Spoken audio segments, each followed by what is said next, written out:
Yatag o Ginoo ug kanamo nag-alagad alagad sa ubo sa bandila ni Maria Maria kanang kapuno sa pagtuo diha kanimo kanimo ug paglaom diha kaniya nga gitugyanan aron aron modaog modaog sa sa kalibutan. kalibutan. Atagi kami madasigong pagtuo nga buhi sa gugma nga makapahimo namo pagbuhat sa tanan namong mga kalihukan.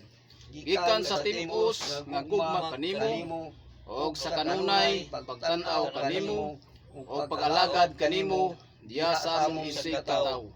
Pagtuong lig-on ug dili matarog ingon og bato. Pinagi kaniya makahulay sila nga malinawon ug makanunayon taliwala sa mga krus kabudlay ug kagul-anan sa kinabuhi.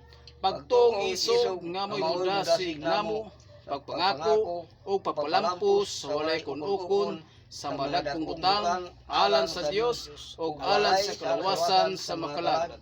Usa ka pagtuo nga may mong lindog sa kalayo sa gugmang Dios nun aron sa pag-iwag niyatong ana sa kangitngit ug sa landong sa kamatayon aron sa pagpasilaob niyatong mga nagnaon aron sa pagbanhaw niyatong namamatay diha sa sala ug maoy magtultol sa among pagulingong mga tiil diha sa dalan sa kadait aron sa pagtapos na gubat sa kinabuhi ang among lehiyon magatigong pag-usap nga dili kawadan di sa gisa diha sa gingarian sa imong gugma o himaya nga makalag sa among mitalikod nga mga leonaryo o nga makalag sa krisanos nga may talikod na tungod sa kaloy sa Dios mamahulay nga malinhaon.